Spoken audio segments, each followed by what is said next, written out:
Assalamualaikum warahmatullahi wabarakatuh.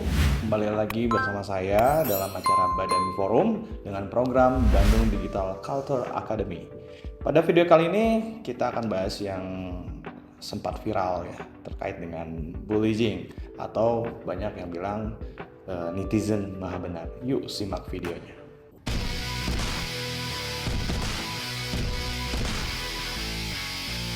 Di video kali ini saya akan membahas tentang menghakimi di media sosial. Apa ini termasuk bullying atau tidak? Yuk kita bahas. Dimana sekarang ini memang kita memasuki era kebebasan berekspresi di era digital ya.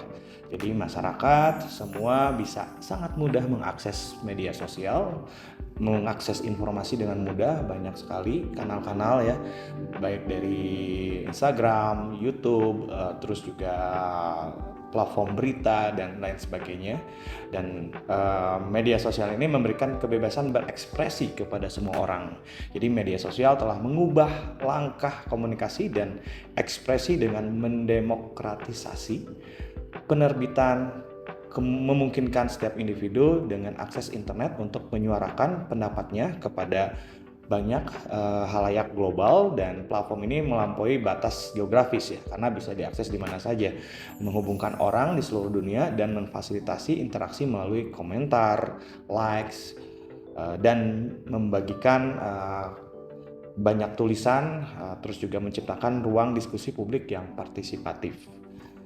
Di samping itu, kita bisa melihat statistik pengguna media sosial di Indonesia yang sangat luar biasa. Dan citizen Indonesia ini sudah terkenal ya dengan sangat aktifnya di media sosial, baik di sekarang Twitter atau X sekarang, terus juga di Instagram, di TikTok dan YouTube gitu. Jadi kita bisa lihat statistiknya di diagram berikut. Kita masuk ke bullying. Dan apa sih bullying pada media sosial? Ya, cyberbullying atau dikenal bullying pada media sosial ini adalah tindakan perundungan yang dilakukan secara online melalui media elektronik. Tindakan ini dilakukan secara berulang-ulang dan disengaja untuk menyakiti, mempermalukan, atau mengejek orang lain. Atau dalam hal ini bisa saja satu organisasi atau satu institusi, itu bisa saja bullyingnya terhadap tidak hanya terhadap pribadi orang, tapi juga ke institusi. Perbedaan antara kritik, hate speech, dan bullying ini ada bedanya. Kenapa? Karena kita harus bisa bedakan. Ketika kritik itu membangun, berfokus pada perbaikan ya. Kalau hate speech itu pada serangan identitas, kita menyerang seseorang. Dan kalau untuk cyberbullying pada perundungan personal secara daring. Jadi itu bedanya dari antara kritik, hate speech, dan bullying. Bentuk-bentuk bullying pada media sosial ada banyak, ada beberapa contoh. Pertama ada hate speech. Hate speech sendiri atau ujaran kebencian adalah tindakan komunikasi yang merugikan orang lain berupa perkataan, tulisan, perilaku, atau pertunjukan yang dilarang ya. Jadi ini masuk ke hate speech ya, ujaran kebencian. Yang kedua ada doxing. Doxing sendiri tindakan menyebarkan informasi pribadi orang lain tanpa izin pihak yang bersangkutan. Biasanya terjadi di media sosial dan dilakukan oleh akun anonim ya. Mungkin setiap orang punya sisi negatif dan itu disebarluaskan oleh oknum anonim yang punya maksud tertentu. Nah, untuk yang ketiga contohnya adalah flaming. Flaming ini bentuk cyberbullying yang berupa tindakan provokasi, mengejek atau menghina seseorang melalui media sosial atau email.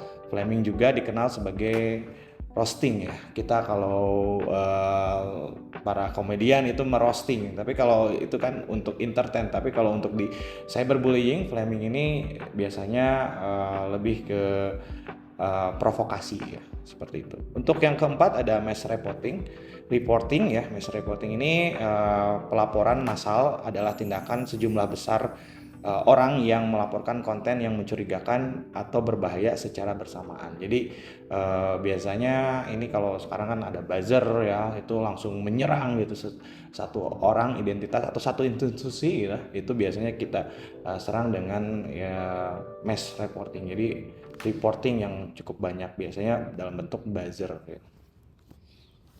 Mengapa kita mengenal namanya netizen selalu benar gitu ya? Itu ada tahapannya. Jadi pertama kita masuk di efek anonimitas ya. Kenapa efek anonimitas ini? Kita ada identitas yang tersembunyi membuat orang merasa bebas untuk berkata kasar. Jadi kalau kita pakai anonim ya kita bebas, kita merasa bukan diri kita mau ngejudge siapapun di media sosial itu tidak ada larangan, padahal sebetulnya harusnya sih kita ada etika ya di dalam media sosial itu sendiri. Yang kedua ada echo chamber. Echo chamber ini orang cenderung bergabung dengan kelompok yang memiliki pandangan serupa. Jadi memang setiap orang itu punya sudut pandang, punya sesuatu selain sudut pandang itu punya sisi-sisi yang mungkin kecenderungan yang sama ya dengan sekelompok seseorang yang lain, ada pandangan yang serupa sehingga merasa selalu didukung, dan apa yang dilakukan juga mungkin sama dengan sekelompok orang tersebut, jadi merasa punya teman gitu yang sama, padahal memang ya setiap orang pasti ada persamaan dan ada perbedaan pendapat, itu lumrah ya. Namun tentunya tadi saat pendapat kita berbeda tidak selalu harus kita utarakan, ada tadi cyberbullying itu seperti itu.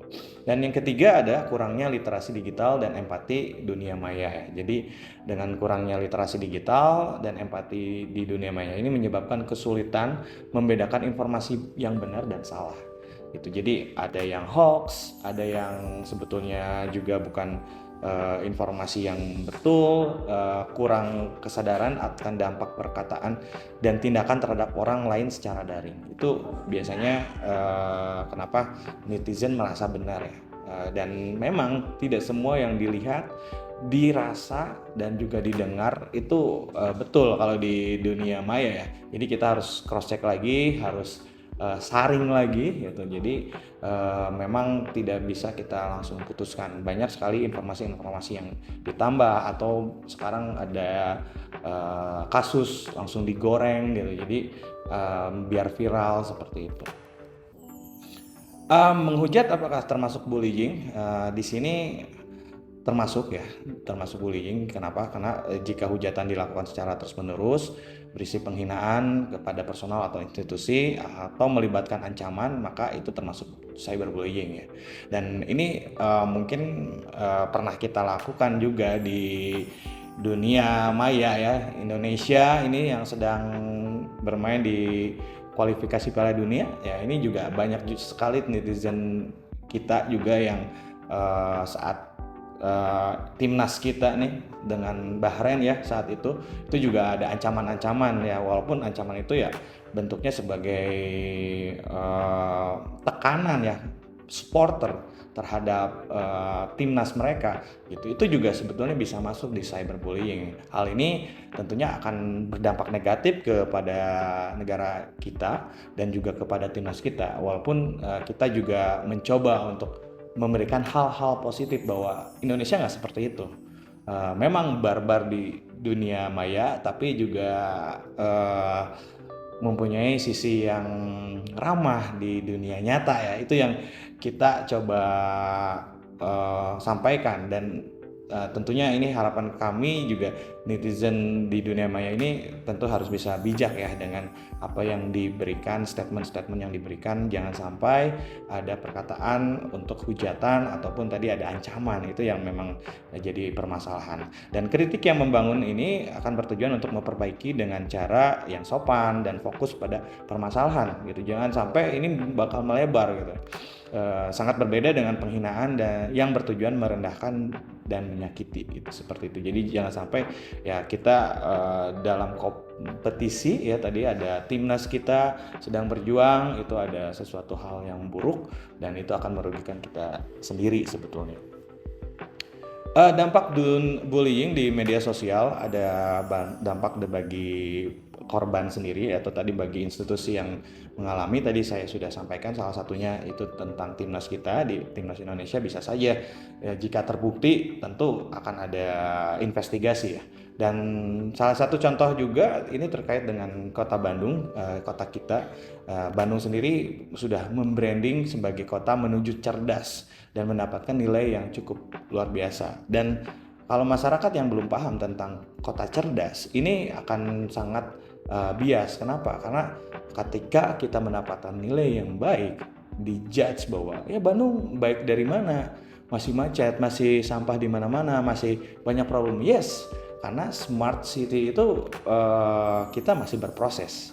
Dan smart city itu bukan pemerintah sebetulnya, tapi bagaimana masyarakat semua itu membuat yang terbaik untuk kotanya. Dan Bandung hari ini itu didukung oleh semua lapisan, dari mulai citizennya, masyarakatnya, komunitasnya, medianya, pelaku usahanya, startupnya, bahkan akademisinya yang banyak ya di Bandung. Ada Unpad, ITB, Unpar, Telkom, itu semua mensupport Smart City. Kenapa? Karena kita punya branding bahwa kita kota akademisi, kita kota kreatif, kita kota desain, kita kota kuliner. Itu semua diangkat oleh teman-teman masyarakat semua. Jadi kalau bicara Smart City ini ada peran kita semua dan hasil dari kita semua. Saat satu ada yang jelek, terus kita goreng gitu ya di media bahwa Smart City Kota Bandung ini korupsi misalnya seperti itu, pemerintahannya banyak proyek-proyek yang dikorupsi, padahal sebetulnya kita harus cek dan recheck lagi sebetulnya proyek apa sih, kejadian apa sih, apakah betul semuanya itu Smart City-nya itu jelek. Nah, itu yang harus kita cek kembali. Jadi kalau saat kita menjudge, kita harus tahu ada kerugian dari sisi institusi atau lembaga ataupun orang ya yang nanti datang ke Bandung yang biasanya Bandung juara nih, Bandung cerdas nih, yuk kita datang ke Bandung, nggak jadi gitu. Masyarakat yang tadinya banyak ke Bandung nggak jadi ke Bandung, itu kan sayang ya. Dan ini dampak bagi pelaku juga yang melakukan cyberbullying. Jika identitas pelaku bullying di media sosial terbongkar, nah ini akan dampak merugikan sekali. Dan mereka berpotensi menghadapi, pasti ada konsekuensi sosialnya, ada konsekuensi hukum juga, dan rusakan citra diri dari orang tersebut berdampak negatif pada masa depan orang tersebut. Jadi hati-hati teman-teman semua, kita memang punya kebebasan berpendapat, kita bisa mengkritik, tapi kritik ada kanalnya ya, tenang gitu. Jadi jangan kritik asal kritik seperti itu. Dan untuk menanggapi cara menanggapi fenomena ini tentu ada beberapa tahap. Pertama memang kita harus edukasi ya. Masyarakat kita harus edukasi tentang pentingnya empati dan juga literasi digital, karena personal rekam jejak digital itu gak akan hilang gitu. Jadi jangan sampai nanti kita digali oleh masyarakat luas bahwa apa yang kita share itu sebelum kita punya posisi tertentu gitu, di share bahwa kita pernah ngejudge, pernah ngebully. Jangan sampai seperti itu. Ini kita harus ada empati ya. Terus juga kita mendorong kampanye positif seperti think before you post atau saring sebelum sharing ya, itu penting. Kenapa? Karena ya tadi di dunia digital ini nggak ada semua informasi ini nanti akan jadi bias, dan kita harus lihat siapa yang postnya, siapa orang itu punya kompetensi yang sesuai atau tidak gitu. Jadi kita harus lihat positif negatifnya, kita pikirkan lagi, jangan asal ngepost. Terus juga kita harus melakukan himbauan untuk melaporkan akun-akun yang melakukan tindakan cyberbullying. Jadi kalau teman-teman merasa ada akun-akun yang menghujat, itu tinggal report saja. Kita ada kanalnya, dan ini organisasi yang biasa di report ya oleh netizen terkait dengan aduan. Kalau di Kementerian Kominfo itu ada aduankonten.id, bisa juga melalui email aduankonten@mail.kominfo.go.id. atau melalui WhatsApp-nya ada juga di 0811 922 4545, melalui Twitter atau X ya, aduan konten, melalui Lapor Go ID ya. Jadi ada kanal aspirasi ya, silakan ke Lapor Go ID ya. Di pemerintah Kota Bandung juga kita menggunakan Lapor Go ID. Jadi masyarakat tenang aja, kritik itu boleh, tapi masuk kanal aspirasi ya. Jangan sampai kritik di medsos sembarangan, itu juga hati-hati. Terus juga ada layanan .kominfo.go.id. Nah, sekian mungkin Bapak Ibu, teman-teman semua, mudah-mudahan informasi ini bermanfaat, dan tentunya pesan kami, jaga personal branding teman-teman di dunia digital. Jangan sampai rekam jejak teman-teman itu jadi rekam jejak yang kurang baik. Mudah-mudahan menjadi hal yang positif, karena hal yang positif akan membangun citra yang positif. Dan untuk Kota Bandung, citranya terus berkembang dengan semangat masyarakatnya yang semakin cerdas people, karena siapapun tadi ya, Smart City bukanlah pemerintah, siapapun nanti pemimpinnya, yang terpenting adalah budaya masyarakat yang cerdas. Dengan itu Bandung terus maju. Terima kasih. Assalamualaikum warahmatullahi wabarakatuh.